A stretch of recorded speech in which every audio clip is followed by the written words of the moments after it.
ମୁଁ ତୁମକୁ ସ୍ୱାଗତ କରୁଛି ମୋର YouTube channel A to Z Odia ଟ୍ୟୁଟୋରିଆଲ୍ରେ। ତ ଆମେମାନେ ପୂର୍ବରୁ ଆଲୋଚନା କରିଥିଲେ ଇତିହାସର କ୍ୱେଶ୍ଚିନ୍ ଆନ୍ସର୍ ତଥା ପୁଷ୍ପପୁର ତିନିତୁଣ୍ଡ ସ୍ୱାଧୀନ ଦେଶର ଶିକ୍ଷା ଚିନ୍ତା। ତ ପ୍ରଶ୍ନ ଆସିଲା ଯେ ଏହାର କନସେପ୍ଟ ଭିଡ଼ିଓ ଆଣିବା ପାଇଁ ନିଶ୍ଚିତ ଭାବରେ ମୁଁ ତା'ର ଅନୁରୋଧକୁ ରକ୍ଷା କରି ଭାବିଲି ଯେ ଇତିହାସଟା ଟିକେ କଷ୍ଟକର, ତେଣୁ ଏହାକୁ ମୁଁ ଟିକେ ବିଶ୍ଳେଷଣ ତଥା ସରଳ ସହଜ ଭାଷାରେ ପାରୁ ପର୍ଯ୍ୟନ୍ତ ବୁଝାଇବା ପାଇଁ ଚେଷ୍ଟା କରିଛି। ତ ବିଶ୍ୱନାଥ କରଙ୍କ ଦ୍ୱାରା ରଚିତ ବା ବାଗ୍ମୀ ବିଶ୍ୱନାଥଙ୍କ ଦ୍ୱାରା ରଚିତ ଏହି ପ୍ରବନ୍ଧ ଇତିହାସ ତାକୁ ଆମେ ଦେଖିବା। ତା ପୂର୍ବରୁ ଆମେ ଟିକେ ପ୍ରାବନ୍ଧିକଙ୍କର ପରିଚୟ ଟିକେ ନେଇଯିବା। ତ ତୁମେମାନେ ମନେ ରଖିପାରିବ ଇତିହାସ କିଏ ଲେଖିଛନ୍ତି ନା ବିଶ୍ୱ, ଅର୍ଥାତ୍ ତୁମେ ଫାର୍ଷ୍ଟ ଇୟର୍ରେ ପଢ଼ିଛ ବିଶ୍ୱ ଇତିହାସ, ତେଣୁ ତୁମେମାନେ ମନେ ରଖିପାରିବ ଯେ ବିଶ୍ୱ ଇତିହାସ ବିଶ୍ୱନାଥ କରଙ୍କ ଦ୍ୱାରା ରଚିତ ଏକ ପ୍ରବନ୍ଧ। ତୁମେମାନେ ଦେଖିପାରୁଥିବ ବିଶ୍ୱନାଥ କରଙ୍କ ଦ୍ୱାରା ରଚିତ ଅନେକ ଗୁଡ଼ିଏ କାବ୍ୟକୃତି ସେ ସମ୍ପାଦନା କରିଥିଲେ, ଯେପରିକି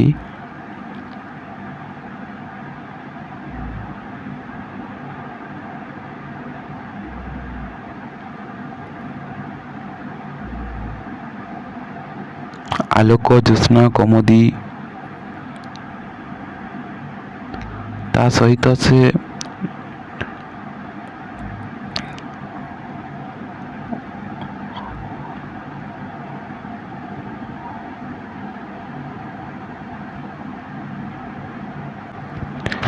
ତ ବାଗ୍ମୀ ବିଶ୍ୱନାଥଙ୍କର ନାମରେ ସେ ଜଣା ବା ଖ୍ୟାତ।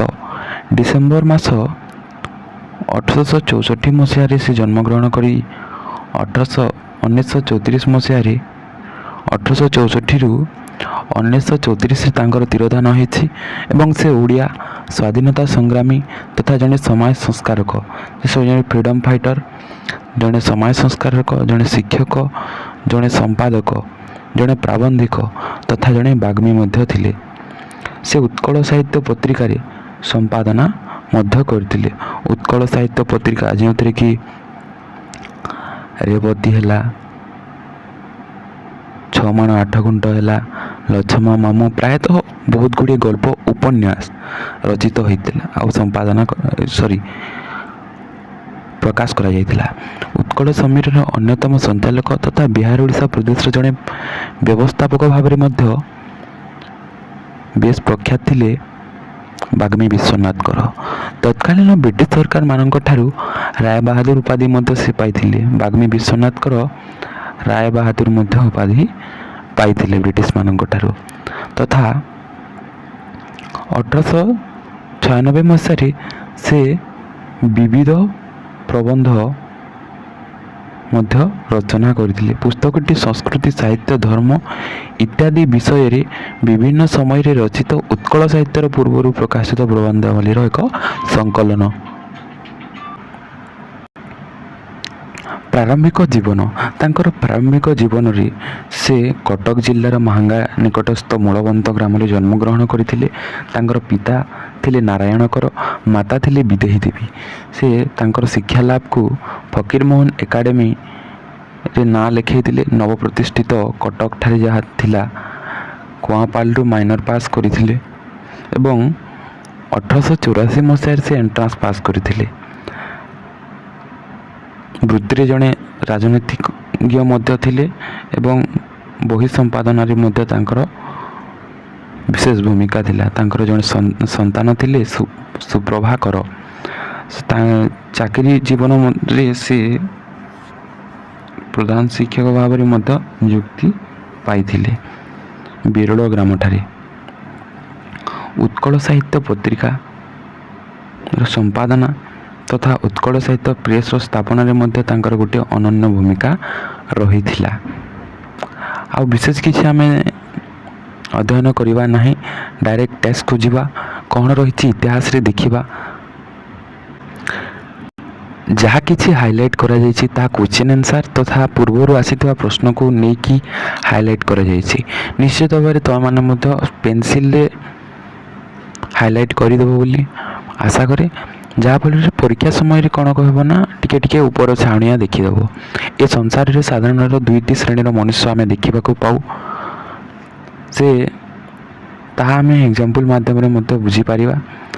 ତ ଗୋଟିଏ ଶ୍ରେଣୀ ପୃଥିବୀର ନାନା ବସ୍ତୁକୁ ଦର୍ଶନ କରନ୍ତି, ସମ୍ଭବ କରନ୍ତି, ମାତ୍ର କୌଣସି ବସ୍ତୁର ତତ୍ତ୍ୱ ନିରୂପଣ କରିବା ବିଷୟରେ ମଧ୍ୟ ସେମାନଙ୍କର ପ୍ରୟାସ ଦେଖାଯାଏ ନାହିଁ। କି ପ୍ରଣାଳୀ ବା କେଉଁ ସୂତ୍ରରେ ବସ୍ତୁ ସେମାନଙ୍କ ନିକଟସ୍ଥ ହେଲା ବା କିପରି ତାହାର ସଦ୍ବ୍ୟବହାର କରିବାକୁ ହେବ ଇତ୍ୟାଦି ବିଷୟକ ଚିନ୍ତା ମଧ୍ୟ ସେମାନଙ୍କ ମନ ମଧ୍ୟରେ ସ୍ଥାନ ପ୍ରାପ୍ତ ହୁଏ ନାହିଁ। ତ ଗୋଟିଏ ଏ ସଂସାରରେ କ'ଣ ହେଇଛି ନା ପୁଣି ଅପର ଶ୍ରେଣୀର ସୂକ୍ଷ୍ମ ଦୃଷ୍ଟି ସମ୍ପନ୍ନ ଚିନ୍ତାଶୀଳ ବ୍ୟକ୍ତି, ସେ ତନ୍ନ ତନ୍ନ ଅଧ୍ୟୟନ କରନ୍ତି, ଚିନ୍ତାଶୀଳ ମଧ୍ୟ ହୋଇଥାନ୍ତି। ଏହି ଶ୍ରେଣୀର ଲୋକମାନଙ୍କ ଦ୍ୱାରା ପୃଥିବୀର ନାନାବିଧ ଉନ୍ନତି ସଂସାଧିତ ହୋଇଥାଏ। ପ୍ରକୃତପକ୍ଷେ ଏହି ଚିନ୍ତାଶୀଳତା, ସୂକ୍ଷ୍ମ ଦୃଷ୍ଟି ବା ତତ୍ତ୍ୱ ନିରୂପଣ ପ୍ରୟାସ ହିଁ ମନୁଷ୍ୟର ଗୋଟିଏ ବିଶେଷ ଲକ୍ଷଣ ବୋଲି ଆମେ କହିପାରିବା। ଏହାରି ପ୍ରଭାବରେ ମାନବ ସମାଜରେ ବୈଷୟିକ ତଥା ଆଧ୍ୟାତ୍ମିକ ସର୍ବବିଧ ଉନ୍ନତି ସଂସାଧିତ ହୋଇଥାଏ। ତ ଏଠାରେ ଆମେ ଦେଖିବାକୁ ପାଇବା ଯେ ଏ ସଂସାରରେ ଦୁଇଟି ଶ୍ରେଣୀର ମନୁଷ୍ୟ ଦେଖିବାକୁ ଆମେ ପାଉ। ସେମାନଙ୍କ ମଧ୍ୟରେ ଗୋଟିଏ ହେଲା ସବୁ ଦର୍ଶନ କରନ୍ତି, ସମ୍ଭବ କରନ୍ତି, ଉପଭୋଗ କରନ୍ତି, ମାତ୍ର କୌଣସି ବସ୍ତୁର ତତ୍ତ୍ୱ ନିରୂପଣ ପ୍ରୟାସ ଦେଖାଯାଏ ନାହିଁ ବା କିପରି ହେଲା, କାହିଁକି ହେଲା, କିପରି ଭାବରେ ହେଲା ତାଙ୍କ ମଧ୍ୟରେ ଚିନ୍ତାକୁ ଆସେ ନାହିଁ ସେ ବିଷୟ ଗୁଡ଼ିକ। ଅର୍ଥାତ୍ ଆଉ ଗୋଟେ ଶ୍ରେଣୀର ହେଲା ଯେ ସେମାନେ କ'ଣ କରନ୍ତି ନା ସୂକ୍ଷ୍ମ ଦୃଷ୍ଟି ସମ୍ପନ୍ନ, ସେମାନେ ଭାବନ୍ତି ଯେ ନାନା ବସ୍ତୁ ଯାହା ସଂସାଧିତ ହୋଇ ପ୍ରକୃତରେ ତାଙ୍କ ସେ ଚିନ୍ତାଶୀଳକୁ ବା ତତ୍ତ୍ୱ ନିରୂପଣ ପ୍ରୟାସ କରି ମନୁଷ୍ୟର ପ୍ରକୃତରେ ସା କିଭଳି ହେଲା ତାହାକୁ ସେମାନେ ଖୋଜିବା ପାଇଁ ଚେଷ୍ଟା କରିଥାନ୍ତି। ଏଠାରେ ଆମେ ଗୋଟେ ଏକ୍ଜାମ୍ପଲ୍ ନେଇପାରିବା ବର୍ତ୍ତମାନ ସମୟର, ଯେ ତୁମେ ଏହା ଏକ୍ଜାମ୍ରେ ଲେଖିବନି, କେବଳ ଏକ୍ଜାମ୍ରେ ଲେଖିବନି ଏହା, ଯାହାକି ଗୋଟେ ଏକ୍ଜାମ୍ପଲ୍ ବର୍ତ୍ତମାନ ସମୟରେ ଆମେ ସମସ୍ତେ ମୋବାଇଲ୍ ଧରୁଛେ, ତା ସମସ୍ତେ ଧରୁଛେ ନା, କିଏ ତା'ର ସଦ୍ବ୍ୟବହାର କରୁଛି, କିଏ ତା'ର ଦୁରୁପଯୋଗ କରୁଛି। ତ ଠିକ୍ ସେହିପରି ଜଣେ ସେ ମୋବାଇଲରେ ଦେଖିଲା, ସେ ଏଜୁକେସନାଲ୍ କଣ୍ଟେଣ୍ଟ ଜଣେ ଦେଖୁଛି, ଆଉ ଜଣେ ଏଣ୍ଟରଟେନମେଣ୍ଟ ପାଇଁ ଦେଖୁଛି, କେବଳ ଏଣ୍ଟରଟେନମେଣ୍ଟ ସବୁବେଳେ। ତ ତା ମଧ୍ୟରେ କ'ଣ ତତ୍ତ୍ୱ ନିରୂପଣ ପ୍ରୟାସ ଦେଖାଯିବ ନା। ଏ ସଂସାରରେ ସାଧାରଣତଃ ଦୁଇଟି ଶ୍ରେଣୀ, ଗୋଟିଏ ଶ୍ରେଣୀ ହେଲା ରିଲ୍ସରେ ବାୟା ଥିବା ଲୋକ, ଆଉ ଗୋଟିଏ ହେଲେ ଯିଏକି କିଛି ଶିଖିଲେ, ସେଥିରୁ ତାଙ୍କର ମନ ମଧ୍ୟରେ ସୂକ୍ଷ୍ମ ଦୃଷ୍ଟି ସମ୍ପନ୍ନ ସୃଷ୍ଟି ହେଲା, ଚିନ୍ତାଶୀଳତା ସୃଷ୍ଟି ହେଲା। ଆଉ ଗୋଟେ ଯେଉଁମାନେ ବ୍ୟକ୍ତି ଗୋଷ୍ଠୀ, ସେମାନେ ସବୁ ବସ୍ତୁକୁ ଦର୍ଶନ କଲେ, ସମ୍ଭବ କଲେ, କିମ୍ବା ସେମାନଙ୍କ ମଧ୍ୟରେ ତତ୍ତ୍ୱ ନିରୂପଣ ପ୍ରୟାସ ଦେଖାଗଲା ନାହିଁ ବା ତାହାର ବ୍ୟବହାର କିପରି କରିବାକୁ ହେବ, ସେ ବସ୍ତୁ ନିକଟସ୍ଥ କିପରି ହେଲା ଇତ୍ୟାଦି ବିଷୟକ ଚିନ୍ତା ମଧ୍ୟ ସେମାନଙ୍କ ମନ ମଧ୍ୟରେ ସ୍ଥାନ ପ୍ରାପ୍ତି ହୋଇନଥାଏ। ଠିକ୍ ସେହିପରି ଜଣେ ଚିନ୍ତାଶୀଳ ପଣ୍ଡିତ କହିଛନ୍ତି ଯେ of the universal mind is individual man is the incarnation. ମନୁଷ୍ୟ ହେଉଛନ୍ତି ଦେବଙ୍କର ପ୍ରତିକୃତି, ଅର୍ଥାତ୍ ତାଙ୍କର ପ୍ରତିକୃତି, ତାଙ୍କର ଗୋଟେ ତାଙ୍କ ବୋଲି ଗୋଟେ କୃତି। କେବଳ ଏହି ଶେଷୋକ୍ତି ଶ୍ରେଣୀର ମନୁଷ୍ୟମାନଙ୍କ ପ୍ରତି ଦୃଷ୍ଟି ନିଗ ବୋଲି ତାହା ବୁଝାଯାଏ। ଅର୍ଥାତ୍ ସେହି ଚିନ୍ତାଶୀଳ ସୂକ୍ଷ୍ମ ଦୃଷ୍ଟି ସମ୍ପନ୍ନ ବ୍ୟକ୍ତିମାନଙ୍କ କଥାକୁ ଆମେ ଅନୁଭବ କଲେ ଜାଣିପାରିବା ପ୍ରକୃତିସ୍ଥ ମନୁଷ୍ୟର ମନ ନିତ୍ୟାକ୍ରିୟଶୀଳ। ଏହା ମଧ୍ୟ ବାରମ୍ବାର ଆସୁଛି ଯେ ପ୍ରକୃତିସ୍ଥ ମନୁଷ୍ୟର ନିତ୍ୟାକ୍ରିୟଶୀଳ। କ'ଣ ମନୁଷ୍ୟର ନିତ୍ୟାକ୍ରିୟଶୀଳ ବୋଲି ଆସୁଛି? ପ୍ରକୃତିସ୍ଥ ମନୁଷ୍ୟର ମନ ହିଁ ନିତ୍ୟକ୍ରିୟାଶୀଳ। ମନୁଷ୍ୟର ମନ ଏ ପାଖକୁ ଆଏ, ସେ ପାଖକୁ ଖାଏ, ସେପଟକୁ ଚଳଚଞ୍ଚଳ ହେଉଥାଏ। ସୂର୍ଯ୍ୟର ଗତିରୁ ମଧ୍ୟ ମନର ଗତି ବହୁତ ବେଗ, ଫାଷ୍ଟ। ଅନନ୍ତ ପ୍ରକୃତି ସଙ୍ଗେ ତାହାର ନିତ୍ୟଯୋଗ କାହାର ନା ମନଟି ଅନନ୍ତ ପ୍ରକୃତି ସଙ୍ଗେ ତାହାର ନିତ୍ୟଯୋଗ ଥାଏ, ଯେ ବର୍ତ୍ତମାନର ଜୀବ ହୋଇ ସୁଦ୍ଧା ଅନନ୍ତ ଅତୀତ କିମ୍ବା ଭବିଷ୍ୟତ ସଙ୍ଗେ ଘନିଷ୍ଠ ଭାବରେ ସମ୍ବନ୍ଧ ରଖିଛି। ବର୍ତ୍ତମାନ ଜୀବ କ'ଣ ଅନନ୍ତ ଅତୀତ ସଙ୍ଗେ ଅନନ୍ତ ଭବିଷ୍ୟତ ତାଙ୍କର ଘନିଷ୍ଠ ସମ୍ବନ୍ଧ ଥାଏ, ଗୋଟେ କନେକ୍ସନ୍ ଥାଏ ଫ୍ୟୁଚର୍ ଏବଂ ପାଷ୍ଟ ସହ। ଏହି ସମ୍ବନ୍ଧରୁ ବିଚ୍ଛିନ୍ନ ହେଲେ ମାନବ ଜୀବନର କୌଣସି ମୂଲ୍ୟ ରହେ ନାହିଁ। ଯଦି ଏହି ଅନନ୍ତ ଅତୀତ ଏବଂ ଅନନ୍ତ ଭବିଷ୍ୟତ ସଙ୍ଗେ କୌଣସି ସମ୍ପର୍କ ନ ରହେ ତାହେଲେ ମୂଲ୍ୟ କିଛି ରହିବ ନାହିଁ। ଯେପରି ଆମେ ଯଦି ଏକ୍ଜାମ୍ ଦେଉଛେ ସେତେବେଳେ କ'ଣ ହେଉଛି ନା ପାଷ୍ଟ ନଲେଜ୍, ପ୍ରେଜେଣ୍ଟ ନଲେଜ୍, ଫ୍ୟୁଚରରେ ମଧ୍ୟ ତାହା କାମ ହେଉଛି। ଠିକ୍ ସେହିପରି ଅନନ୍ତ ଅତୀତ ଅନନ୍ତ ଭବିଷ୍ୟତ ସଙ୍ଗେ ବର୍ତ୍ତମାନ ଜୀବର ଗୋଟେ ସମ୍ପର୍କ ରହିଛି। ଏ ସମ୍ବନ୍ଧ ବିଚ୍ଛିନ୍ନ ହେଲେ ମାନବର ମୂଲ୍ୟ କିଛି ରହେ ନାହିଁ, ତା'ର ଭ୍ୟାଲ୍ୟୁ କିଛି ରହେ ନାହିଁ। ବର୍ତ୍ତମାନ ଯାହା କିଛି ଆମ୍ଭମାନଙ୍କର ନୟନ ଗୋଚର ହୁଏ ସେ ସମସ୍ତ କ'ଣ ନା ଅତୀତର ସନ୍ତାନ। ଏହା ମଧ୍ୟ ହାଇଲାଇଟ୍ କରିଦେବ ଯେ ଯାହା ଆମେ ଦେଖୁଛେ ସବୁ କ'ଣ ଅତୀତର ସନ୍ତାନ। ଯେପରିକି ଆମେ ଏକ୍ଜାମ୍ପଲ୍ ନେଇପାରିବା ନା ଆମ ପିତାମାତା ଦିନେ ପିଲା ଥିଲେ, ବର୍ତ୍ତମାନ ପ୍ୟାରେଣ୍ଟସ୍ ହେଇକି ଅଛନ୍ତି। ଠିକ୍ ସେହିପରି ଯାହା କିଛି ଆମ୍ଭମାନଙ୍କ ନୟନ ଗୋଚରେ ସମସ୍ତେ ଅତୀତର ସନ୍ତାନ। ଏହି ଜ୍ଞାନ ବିଜ୍ଞାନ ସମ୍ପନ୍ନ ବିଂଶ ଶତାବ୍ଦୀର ସଭ୍ୟତମ ମାନବ ସମାଜର ଭିତ୍ତିଭୂମି କ'ଣ? ଏହି ଜ୍ଞାନ ବିଜ୍ଞାନ ସମ୍ପନ୍ନ 12th ସେଞ୍ଚୁରୀର ସଭ୍ୟତମ ମାନବ ସମାଜର ଭିତ୍ତିଭୂମି ବା ଇନଫ୍ରାଷ୍ଟ୍ରକ୍ଚର କ'ଣ? ତ ଯଦି ଆମେ ପାଦ ମୂଳରୁ ଯେତେ ନିମ୍ନ ଦେଶକୁ ଅବତରଣ କରିବା, ଯେତେ ତଳକୁ ଦେଖିବା, ଆମେ କେବଳ କ'ଣ ପାଇବା ନା ନରକଙ୍କାଳ। ଅତୀତର ନରକଙ୍କାଳ ଗୁଡ଼ିକୁ ଆମେ ଦେଖିବାକୁ ପାଇବା। ଏହା ମଧ୍ୟ ଗୋଟେ ଇମ୍ପୋର୍ଟାଣ୍ଟ କ୍ୱେଶ୍ଚିନ୍ ଯେ ପାଦ ମୂଳରୁ ନିମ୍ନ ଦେଶକୁ ଅବତରଣ କଲେ କ'ଣ ଦେଖାଯାଏ ନା ନରକଙ୍କାଳ ଦେଖାଯାଏ। ବର୍ତ୍ତମାନ ଅବସ୍ଥା ଲାଭ କରିବା ପାଇଁ କେତେ ରାଶି ନରଦେହ ପତିତ ହୋଇଅଛି ତାହା କିଏ କଳନା କରିପାରିବ?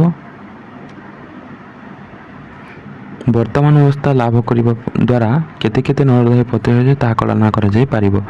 ଯଦି ଆମେ କ'ଣ କରିବା ନା ଫରାସୀ ରାଷ୍ଟ୍ରବିପ୍ଳବ ତା ସ୍ମରଣ କରିବା, ହୃତ୍କମ୍ପିତ ହୋଇଯିବ ଆମ ମନ ମଧ୍ୟରେ।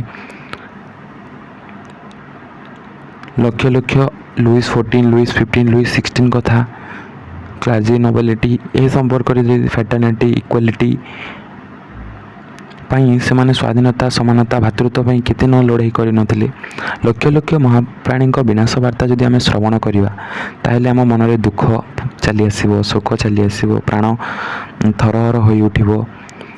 ମାତ୍ର ଚିନ୍ତା କରି ଦେଖିଲେ ବର୍ତ୍ତମାନ ଉନ୍ନତିର ଗାତ୍ରରେ ଏହିପରି ସହସ୍ର ବିପ୍ଳବର ବିବରଣୀ ଲିଖିତ ହୋଇଥିବାର ପ୍ରତ୍ୟକ୍ଷ କରି ହୃଦୟ ମନ ସ୍ତମ୍ଭିତ ହୋଇଯିବ।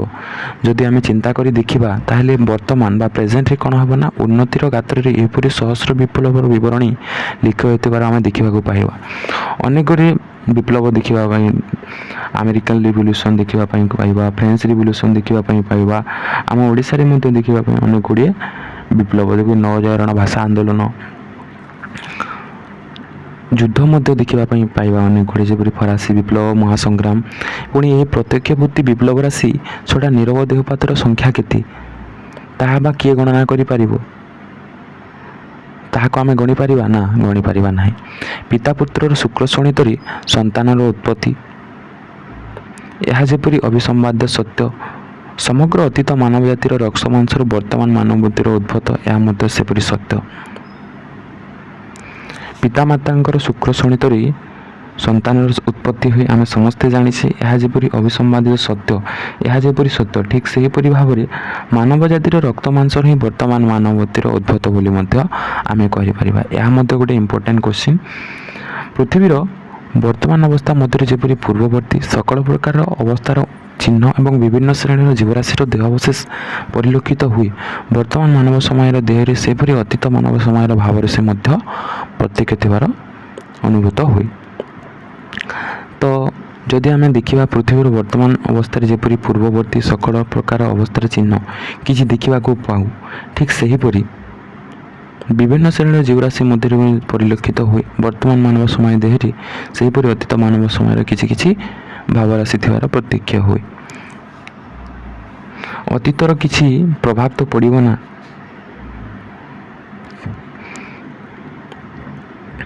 ସେହିପରି ଅତୀତ ମାନବ ସମୟର ଭାବରାଶି ନିହିତ ଥିବାର ପ୍ରତ୍ୟକ୍ଷ ହୁଏ। ଏହି ଜଗତ କ'ଣ ପରିବର୍ତ୍ତନଶୀଳ? ଏହା ମଧ୍ୟ ଗୋଟେ କ୍ୱେଶ୍ଚିନ୍ ଇମ୍ପୋର୍ଟାଣ୍ଟ। ସକଳ ବସ୍ତୁର ରୂପାନ୍ତର ଚେଞ୍ଜେସ୍ ହେଇଛି ତାର ଭାବାନ୍ତର ମଧ୍ୟ ଦେଖିବାକୁ ମିଳିଥାଏ। ଏହି ଘୋର ପରିବର୍ତ୍ତନ ରାଶି ମଧ୍ୟରେ ଏ ଜଗତ ପରିବର୍ତ୍ତନ ସର୍ବଦା ପରିବର୍ତ୍ତନକୁ ଆହାର କରି 19th ସେଞ୍ଚୁରୀରେ ଯେପରି ଥିଲା 12th ସେଞ୍ଚୁରୀରେ ସେପରି ଅଛି କି ନା, ସେପରି ନାହିଁ। 21st ସେଞ୍ଚୁରୀରେ ସେପରି ଅଛି ନା, ସେପରି ନାହିଁ।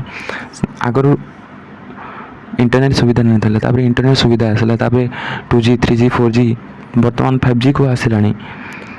ତଥା ଜଗତ ପରିବର୍ତ୍ତନଶୀଳ।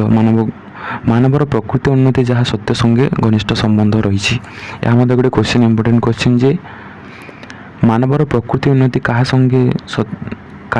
ମାନବର ଉନ୍ନତି ଯାହା ସତ୍ୟ ସଙ୍ଗେ ଘନିଷ୍ଠ ଭାବରେ ସମ୍ବନ୍ଧ ରହିଛି, ସୁତରାଂ ତାହାର ବିଲୋପ ଅସମ୍ଭବ। କାହାର ବିଲୋପ? ସତ୍ୟ ସଙ୍ଗେ ଘନିଷ୍ଠ ଭାବରେ ଯାହାର, ତାହାର ବିଲୋପ ଅନିବାର୍ଯ୍ୟ ବା ଅସମ୍ଭବ। ସତ୍ୟ ସଙ୍ଗେ ବିରୋଧ ଯାହାର, ବିନାଶ ଅନିବାର୍ଯ୍ୟ। ଏହାର ବିଲୋପ ଏବଂ ବିନାଶ, ଏହା ଟିକେ ଦେଖିଦେବ, କ୍ୱେଶ୍ଚିନ୍ ବୁଲେଇକି ପକାଉଛି। କେବଳ ସତ୍ୟ ସଙ୍ଗେ ବିରୋଧ ଯାହାର, ତାହାର ବିନାଶ ଅନିବାର୍ଯ୍ୟ। ଅର୍ଥାତ୍ ଯାହାର ସତ୍ୟ ସହ ବିରୋଧ ଅଛି ତାହାର ବିନାଶ ହେବ ଏବଂ ସତ୍ୟ ସଙ୍ଗେ ଘନିଷ୍ଠ ଥିଲେ ସୁତରାଂ ତାହାର ବିଲୋପ ଅସମ୍ଭବ, ତାହା ବିଲୋପ କେହି କରିପାରିବେ ନାହିଁ।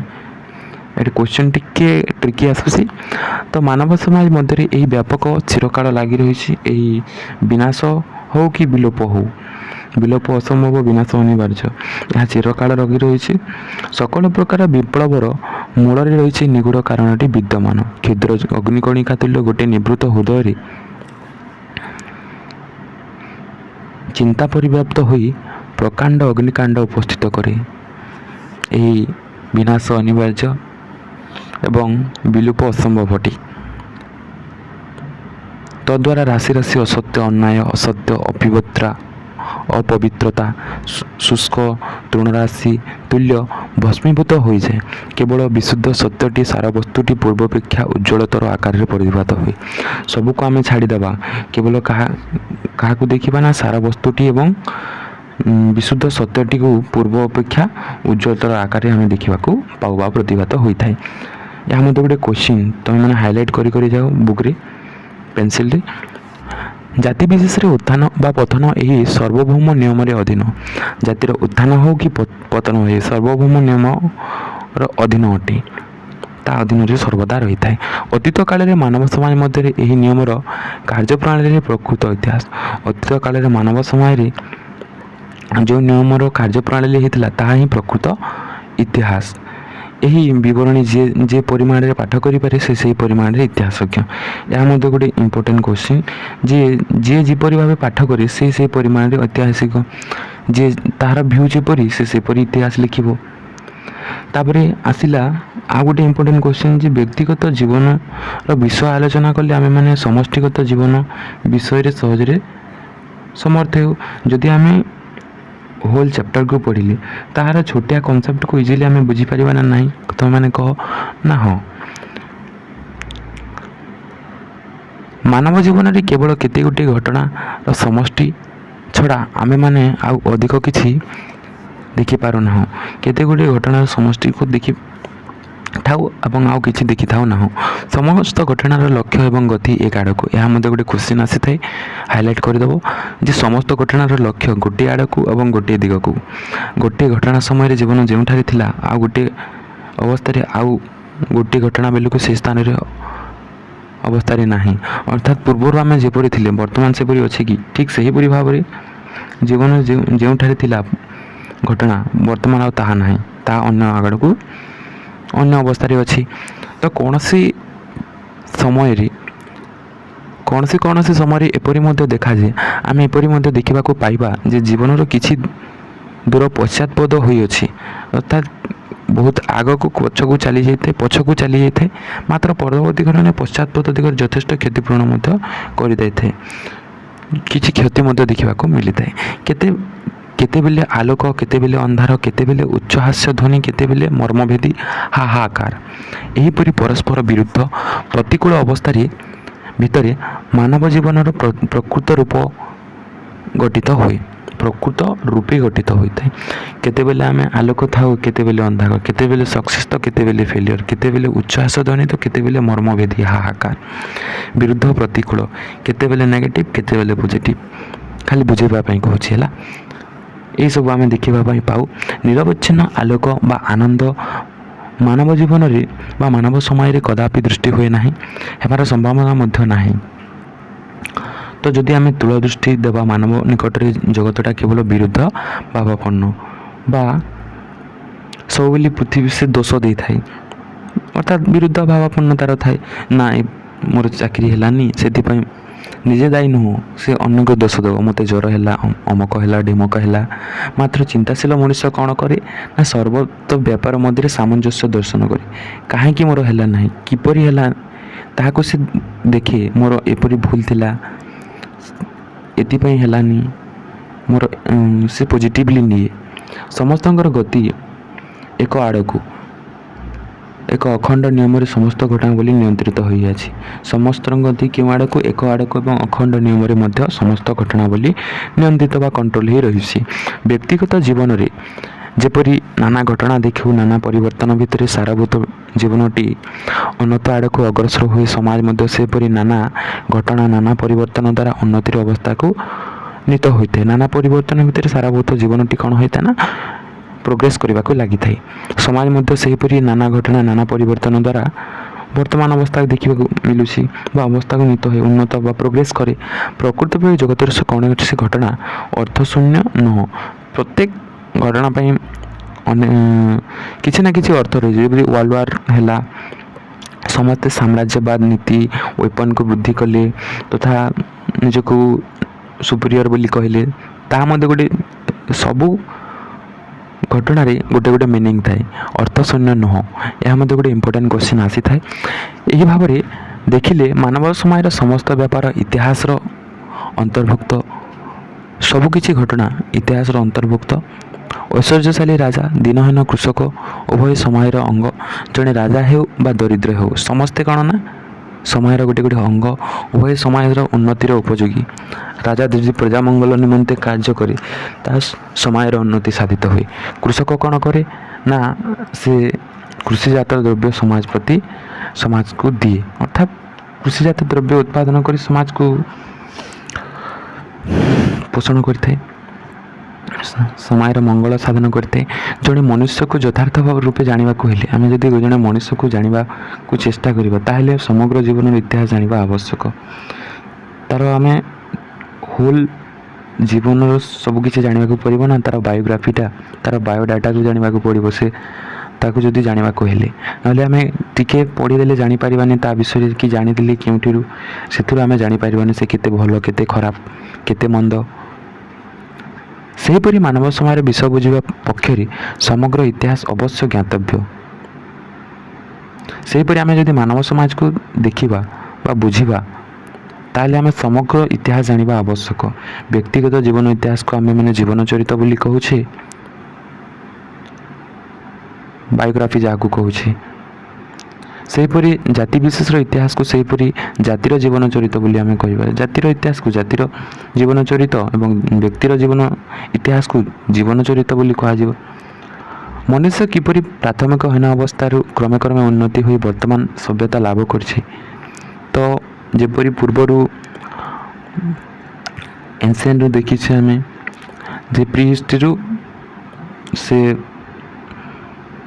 ଅସ୍ତ୍ରଶସ୍ତ୍ର ବ୍ୟବହାର କରି ଶିଖିଲା, ତାପରେ ଗୋଟେ ସମସ୍ତେ ଏକତ୍ରିତ ହେଲେ, ସଭ୍ୟତା ଗଠିତ ହେଲା, ତାପରେ ବର୍ତ୍ତମାନ ଅବସ୍ଥା ଲାଭ କରିଛି। ଠିକ୍ ସେହିପରି ଏକଥା ବୁଝିବାକୁ ହେବ ଯେ ଗୋଟାଏ କେତେ ରାଜବଂଶର ବିବରଣ, ଗୋଟିଏ ଅଧେ ବିଶେଷ ଜାତିର ସ୍ଥୂଳ ବିବରଣୀ ପାଠ କଲେ ଜଣାପଡ଼ିବ ନାହିଁ। ଯହିଁରେ ମାନବ ପ୍ରକୃତିର କ୍ରମ ବିକାଶର ଛବି ପ୍ରତିବିମ୍ବିତ ନାହିଁ, ତାହା ପ୍ରକୃତି ଓ ଇତିହାସ ପଦବାଚ୍ୟ ହୋଇ ନପାରେ। କିଛି ପ୍ରତିବିମ୍ବ ଛବି ପ୍ରତିବିମ୍ବ ନାହିଁ, ତାହେଲେ ତାହା ଇତିହାସ ପଦବାଚ୍ୟ ନୁହଁ। ଏ ଦୃଶ୍ୟ ଇତିହାସ ପୃଥିବୀରେ ଏପର୍ଯ୍ୟନ୍ତ ଲିଖିତ ହୋଇନାହିଁ। ପ୍ରଚଳିତ ଇତିହାସକୁ ଲକ୍ଷ୍ୟ କରି ଜଣେ ସୁପ୍ରସିଦ୍ଧ ପଣ୍ଡିତ କହିଛନ୍ତି, ଏହା ଗୋଟେ ଇମ୍ପୋର୍ଟାଣ୍ଟ କ୍ୱେଶ୍ଚିନ୍, ଆଇ ଏମ୍ ଏସେମ୍ଡ to see what a shallow village tale our so called histories. ଅର୍ଥାତ୍ ପ୍ରଚଳିତ ଇତିହାସ ଗଭୀରତା ଶୂନ୍ୟ ଗ୍ରାମଗଳ୍ପ ତୁଲ୍ୟ। ସର୍ଟ ଟାଇପ୍ MCQ ଆସିଯାଉଛି। ସେ ଯାହା ହେଉ, ଆମ୍ଭେମାନେ ଏହାକୁ ଜ୍ଞାତବ୍ୟ କରିପାରୁନାହୁଁ ସକଳ ବିଷୟରେ। ଯେପରି ମାନବ ସମାଜ କ୍ରମଶଃ ଉନ୍ନତି ମୁଖରେ ଅଗ୍ରସର ହେଉଅଛି, ଇତିହାସ ଲିଖନ ପ୍ରଣାଳୀ ସମ୍ବନ୍ଧରେ ମଧ୍ୟ କ୍ରମଶଃ ପ୍ରଭୂତ ଉନ୍ନତି ସଂସାଧିତ ହେଉଅଛି। ପ୍ରତିଭାଶାଳୀ ପଣ୍ଡିତମାନେ ଏ କ୍ଷେତ୍ରରେ ଅକ୍ଲାନ୍ତ ଭାବରେ ଶ୍ରମ କରୁଛନ୍ତି। ଉନ୍ନତି ଆଦର୍ଶର ଅନୁସରଣ କରିବା ହିଁ ମନୁଷ୍ୟର କର୍ତ୍ତବ୍ୟ। କ'ଣ କରିବା ନା ଉନ୍ନତି ଓ ଆଦର୍ଶର ଅନୁସରଣ କରିବା, ଅର୍ଥାତ୍ ଆମେ ଗ୍ରୋଥ୍ କରିବା ଏବଂ ଗୋଟିଏ ଆଇଡ଼ିଓଲୋଜି ରଖିକୁ ଆଗକୁ ବଢ଼ିବା। କୌଣସି ଉନ୍ନତିର ଶେଷ ନାହିଁ। ମନୁଷ୍ୟ ଯେତିକି ଅଗ୍ରସର ହେବ ଆଦର୍ଶ ସେତିକି ଉନ୍ନତର ବା ଆଇଡ଼ିଓଲୋଜି ସେତେ ଉନ୍ନତର ଆକାର ଧାରଣ କରି ତାହାର ସମ୍ମୁଖରେ ଉପସ୍ଥିତ ହେବ।